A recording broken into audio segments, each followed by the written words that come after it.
In the sun-drenched suburbs of America, there lived a man named Jack. Jack was your average Joe with a love for gadgets, a passion for saving the planet, and a deep-seated desire to stick it to the man, or in this case, the woman. You see, Jack had a neighbor, a certain Karen, who was the epitome of the HOA, Homeowners Association nightmare. Now, Jack, being the environmentally conscious citizen he was, decided it was high time to install solar panels on his roof. Not only would it save him a pretty penny on his electricity bill, but it would also reduce his carbon footprint. A win-win, right? Wrong. Not in the eyes of Karen, the self-appointed guardian of the neighborhood's aesthetic integrity. Jack's neighborhood was one of those places where the grass was always greener, not because of the care taken by the residents, but because Karen would march over with her ruler to ensure every blade was exactly 2.5 inches tall. She was the kind of person who would call the police if your trash can was out a minute past collection time. So, when Jack decided to go green, he knew he was in for a battle. The first step was to submit his proposal to the HOA. Jack, ever the optimist, thought, surely, they'll see the benefits of solar energy. He prepared his case with all the zeal of a lawyer defending the innocent. He had charts, graphs, and even a PowerPoint presentation titled, "Why Solar Panels Will Make Our Neighborhood Great Again." The day of the HOA meeting arrived, and Jack, armed with his eco-friendly arsenal, stepped into the lion's den. Karen, with her signature scowl and clipboard, was already there, ready to pounce. "Mr. Jack," she began, her voice dripping with condescension, "while we appreciate your enthusiasm for saving the planet, we must consider the visual impact of these so-called solar panels on our pristine neighborhood." Jack, trying to keep his cool, responded, "Karen, these panels are sleek, modern, and will actually increase property values. Plus, they're good for the environment." Karen scoffed. "Environment? Please, Jack. We're not here to save the world. We're here to maintain property values. And those panels? They'll make your house look like a spaceship landed on it." The room erupted in laughter, not at Jack's expense, but at the absurdity of Karen's statement. Jack, however, was not deterred. He launched into his presentation, showing how solar panels had become a status symbol in other neighborhoods, how they could potentially lower HOA fees due to energy savings, and how they were, in fact, quite attractive. But Karen was having none of it. "I've seen those panels, Jack. They're an eyesore. And what about the noise? I've heard they make a racket."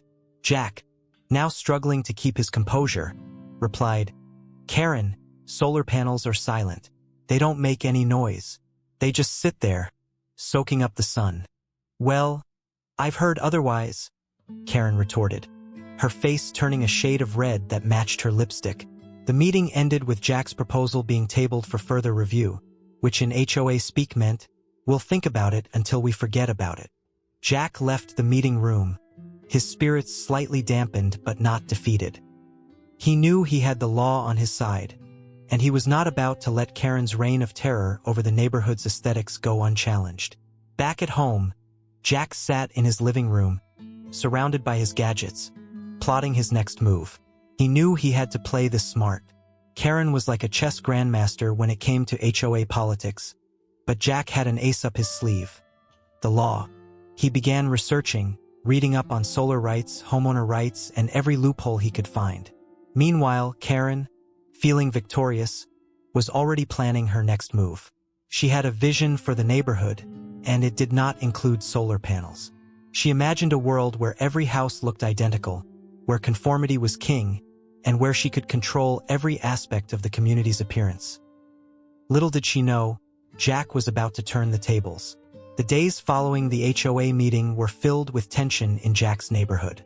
Karen, with her clipboard of doom, was on a mission to ensure that Jack's solar panel dreams remained just that, dreams. She patrolled the streets like a hawk, her eyes scanning for any sign of rebellion against her aesthetic tyranny.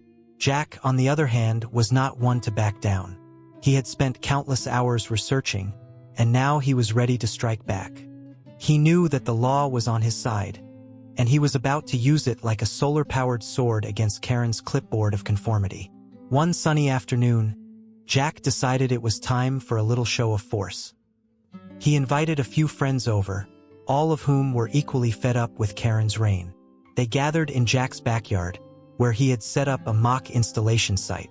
There were no actual solar panels, but there were plenty of props to make it look like the real deal. "All right, team," Jack began, his voice filled with mock seriousness. "Today, we're not just installing solar panels. We're installing a message that says, 'Karen, you can't stop progress.'" His friends, armed with fake tools and wearing hard hats, cheered. They knew this was more than just about solar panels. It was about standing up to the neighborhood's dictator. As they pretended to work, Karen, who had been lurking nearby, couldn't resist the temptation to intervene. She marched over, her clipboard held like a shield, ready to do battle. "Jack!" she bellowed, her voice echoing through the neighborhood. "What do you think you're doing?" Jack, with a grin that could power a small city, replied, "Oh, Karen, we're just doing a little community service. Saving the planet one panel at a time." Karen's eyes narrowed. "You can't just install those without approval. I told you, they're an eyesore." Jack, feigning surprise, said, "Oh, but Karen, I've done my research. According to the Solar Rights Act, I have every right to install solar panels on my property. And guess what? They're not just good for the environment. They're good for property values too." Karen scoffed. "Property values? Please, Jack. Your house will look like a science experiment gone wrong." Jack's friends, now in on the act, started to chant, "Science, science, science," as if they were at a pep rally for renewable energy. Karen, flustered, tried to regain control. "I'll have you know, I've already spoken to the HOA board, and they're not in favor of this monstrosity." Jack, now in full revenge mode, pulled out his trump card. "Well, Karen, I've also spoken to a lawyer, and according to the law, the HOA can't legally prevent me from installing solar panels. So, unless you want to take this to court, I suggest you step aside and let progress shine."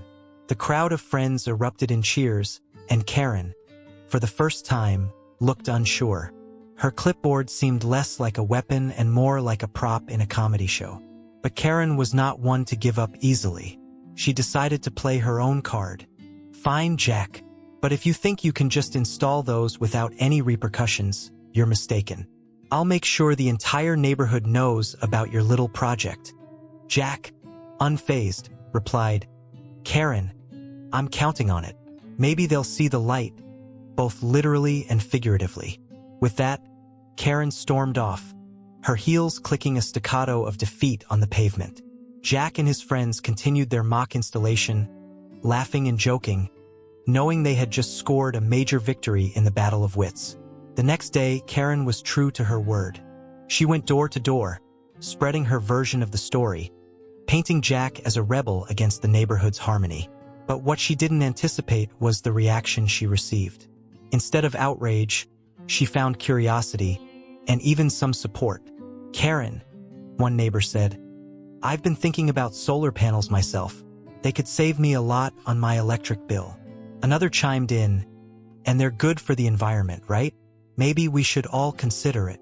Karen, now in full panic mode, realized her plan was backfiring. Instead of rallying the troops against Jack, she was inadvertently promoting his cause. Jack, meanwhile, was enjoying the show from his front porch, sipping on a lemonade, his solar panel plans now the talk of the town. He knew that the real installation was just around the corner, and with the community's interest peaked, Karen's opposition was losing steam. The neighborhood was buzzing with discussions about solar energy independence, and even the possibility of a community solar project. Jack's friends, who had been part of the mock installation, were now genuinely interested in joining the solar revolution. Karen, feeling the ground shift beneath her, decided it was time for a new strategy. She couldn't stop Jack legally, but she could make his life miserable in other ways. She started a petition to preserve the neighborhood's aesthetic, but it was met with lukewarm responses at best. Jack, seeing the writing on the wall, knew he had to keep the momentum going. He organized a neighborhood meeting not through the HOA, but as a community event. He invited experts on solar energy, local politicians who supported green initiatives, and even a few celebrities who had gone solar. The meeting was a hit. People were excited, informed, and ready to embrace change. Karen, sitting in the back, her clipboard now a symbol of her diminishing power, watched as her carefully curated world began to crumble. And so, with the sun setting on another day, Jack looked up at his roof, imagining the solar panels that would soon grace it. He knew that Karen's next move would be unpredictable, but he was ready. After all, in the game of solar chess, Jack was playing for keeps. With the neighborhood buzzing with solar energy talk, Jack knew it was time to escalate his plan. He had won the first round, but Karen was not one to give up easily. She was like a cat with 9 lives, and each life was dedicated to making Jack's life miserable. But Jack had a plan so cunning, so devious, that even Machiavelli would have given him a nod of approval. The first step was to make sure the installation was as public as possible. Jack wanted everyone to see that he was not just installing solar panels, he was making a statement.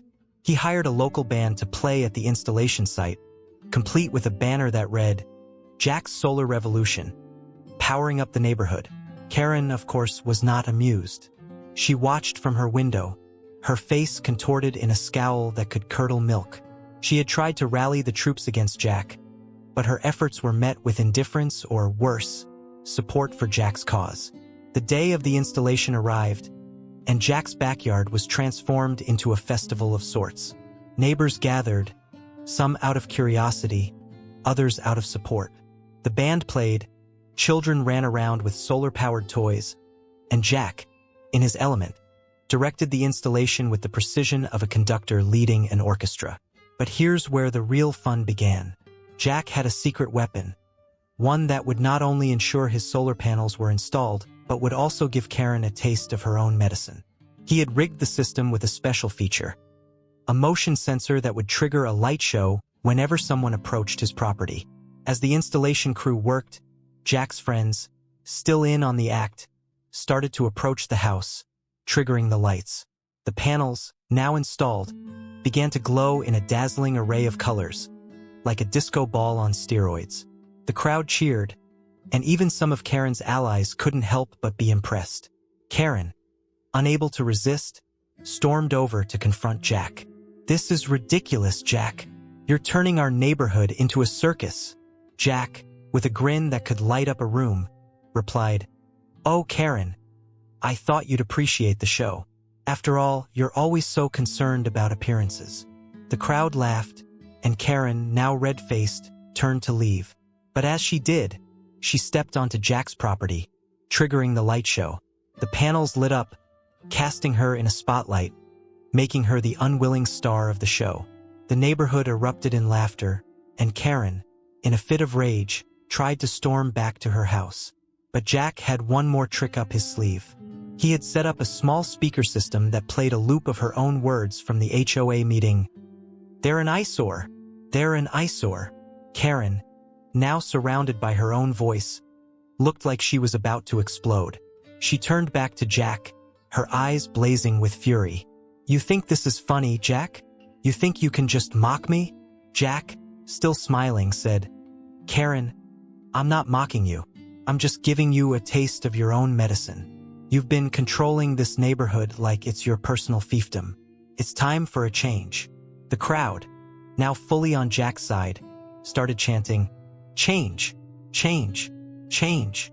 Karen, realizing she was losing control, decided to take matters into her own hands. She marched back to her house, grabbed a ladder, and with the determination of a woman on a mission, climbed onto Jack's roof. Jack, seeing this, knew exactly what was coming. He had prepared for this moment. As Karen reached the solar panels, she began to tamper with them, trying to disconnect them. But Jack had installed a safety feature, an electric shock deterrent. As Karen touched the panel, she received a mild shock, not enough to harm her, but enough to make her jump back in surprise. The crowd below erupted in laughter again, and Karen, now thoroughly humiliated, scrambled down the ladder, her hair standing on end from the static. Jack, ever the gentleman, offered her a hand down. "Karen, I think you've learned your lesson. Solar panels are here to stay, and so is change." Karen, defeated, muttered something about lawyers and lawsuits, but her heart wasn't in it. She knew she had lost this battle. The installation was complete, and Jack's house now stood as a beacon of progress in the neighborhood. The band played on, the children danced, and Jack, with a sense of victory, looked around at his community, now united in a way they hadn't been before. The next day, Jack received a letter from the HOA. It was a formal apology, stating that after careful consideration, they had decided to allow solar panel installations in the neighborhood. Karen's name was conspicuously absent from the signature line. Jack knew this was just the beginning. He had not only installed solar panels but had also installed a sense of community, of progress, and of standing up for what's right. And as for Karen, well, she had learned that sometimes the best revenge is not just petty. It's solar-powered. The neighborhood had become a different place since Jack's solar panel installation. The once quiet, conformist community was now buzzing with energy, both literally and figuratively. Jack's house, with its gleaming solar panels, stood as a testament to change, a beacon of progress in a sea of conformity. But the story was far from over, and Karen, the self-appointed guardian of the neighborhood's aesthetic, was not one to let go of her grudge easily. Karen, still smarting from her public humiliation, had been plotting her next move. She couldn't legally stop Jack, but she could make his life a living hell in other ways. She started by complaining about the noise from the solar panels, which, of course, didn't make any noise. She claimed they were causing her migraines, that they were interfering with her satellite TV signal, and even that they were attracting birds that were now defecating on her precious lawn. Jack, ever the diplomat, tried to reason with her. Karen, solar panels don't make noise. They don't interfere with TV signals, and birds are attracted to your lawn because you've got the best birdseed in town. But Karen was beyond reason. She was on a mission to reclaim her status as the neighborhood's queen bee. She decided to take matters into her own hands, quite literally. One evening, under the cover of darkness, Karen, armed with a pair of gloves and a steely determination, decided to sabotage Jack's solar panels. She had read somewhere that if you tamper with the wiring, you could cause a short circuit which might make the panels malfunction. Jack, however, was one step ahead. He had anticipated Karen's next move. He had installed a security camera system that would alert him to any suspicious activity. As Karen approached his house, the motion sensors triggered the lights, and Jack, watching from his living room, knew exactly what was happening. He grabbed his phone, dialed a number, and said, "It's time for the show." Karen, unaware of the surveillance, climbed onto Jack's roof with the agility of a cat burglar. She reached the solar panels, her eyes gleaming with mischief. But as she touched the panel, she received a shock, not from the panel itself, but from a cleverly disguised electric fence Jack had installed around the perimeter of his roof. The shock was mild, designed to deter rather than harm, but it was enough to send Karen into a comedic dance of shock. She jumped back, her hair standing on end, her body twitching like she was doing an impromptu tap dance. Jack, watching from below, couldn't help but laugh. He had set up a speaker system that played circus music, adding to the hilarity of the scene. The neighborhood, now alerted by the commotion, gathered to watch the spectacle. Karen, realizing she was the center of attention, tried to regain her composure. She shouted down at Jack, "You think this is funny, Jack? You think you can just shock me?" Jack, with a grin that could power a small city, replied, "Karen, I didn't shock you. You shocked yourself. I just made sure you'd get a little reminder not to mess with my property." The crowd below erupted in laughter, and even some of Karen's former allies couldn't help but chuckle at the absurdity of the situation. Karen, now thoroughly embarrassed, scrambled down the ladder, her dignity in tatters. But Jack wasn't done. He had one more trick up his sleeve. As Karen reached the ground, he activated another feature of his security system. A sprinkler system that sprayed her with water, making her look like a wet cat. The neighborhood was in stitches, and Karen, now drenched and defeated, stormed back to her house, her heels squelching with every step. The next day, Jack received another letter from the HOA, this time with Karen's signature. It was an official apology for her actions, stating that she would no longer interfere with solar panel installations and would, in fact, support them. Jack knew he had won, not just the battle but the war. He had not only defended his right to install solar panels but had also taught Karen a lesson in humility and respect for others' property. The neighborhood, now fully on board with the solar revolution, started to see changes. More and more houses began to sport solar panels, and the community spirit was at an all-time high. Jack's house became a sort of pilgrimage site for those interested in solar energy, and he was more than happy to share his knowledge. Karen, for her part, had become a different person. She still had her quirks, but she was no longer the neighborhood's dictator. She even started to take an interest in solar energy, perhaps as a way to redeem herself in the eyes of her neighbors.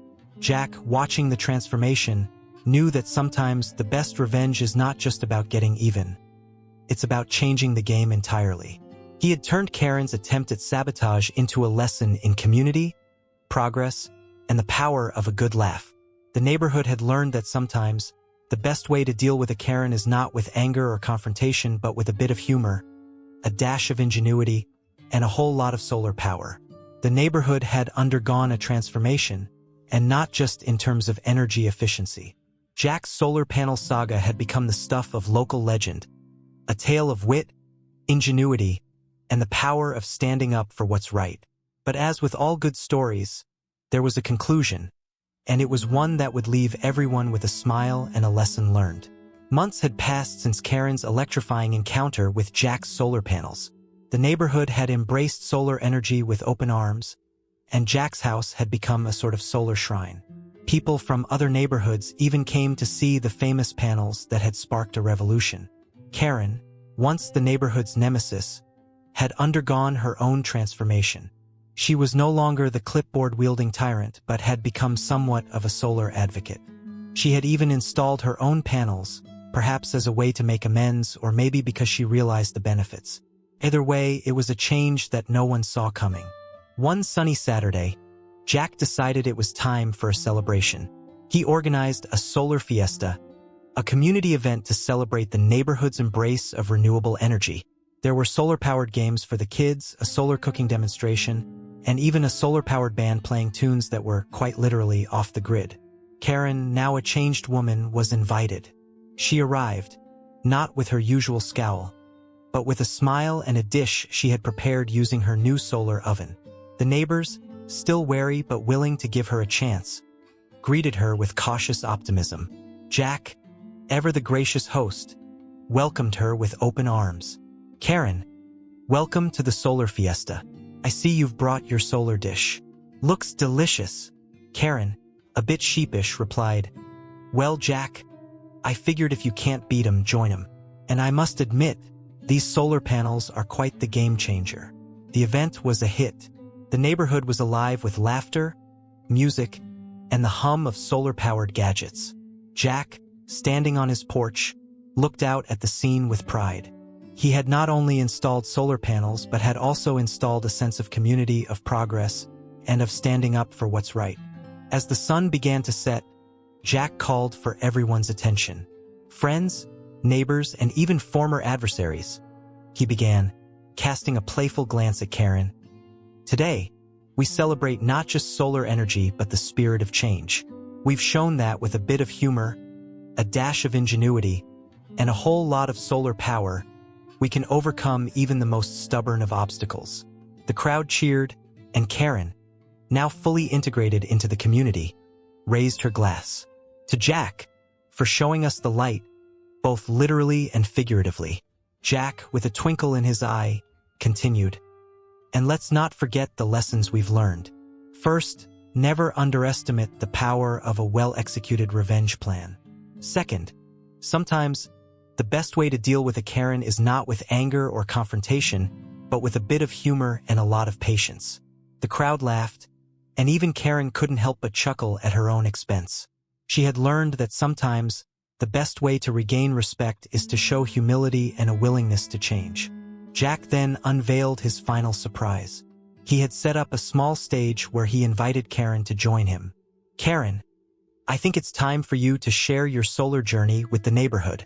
Karen, now a bit nervous, stepped onto the stage. She recounted her initial opposition, her misguided attempts at sabotage, and her eventual enlightenment. "I was wrong," she admitted. "And I'm not afraid to say it. Solar energy isn't just good for the environment. It's good for the soul. It's taught me to be more open, more understanding, and less Karen." The crowd erupted in applause, and Jack, with a nod of approval, said, "Karen, you've come a long way, and who knows, maybe one day, you'll be the one leading the charge for solar energy in other neighborhoods." Karen, now fully embraced by the community, replied, "Maybe, Jack, but for now, I'm just happy to be part of this one." The solar fiesta continued into the night, with solar-powered lights illuminating the festivities. Jack's house, once a battleground, was now a beacon of unity and progress. As the party wound down, Jack and Karen sat together, watching the stars.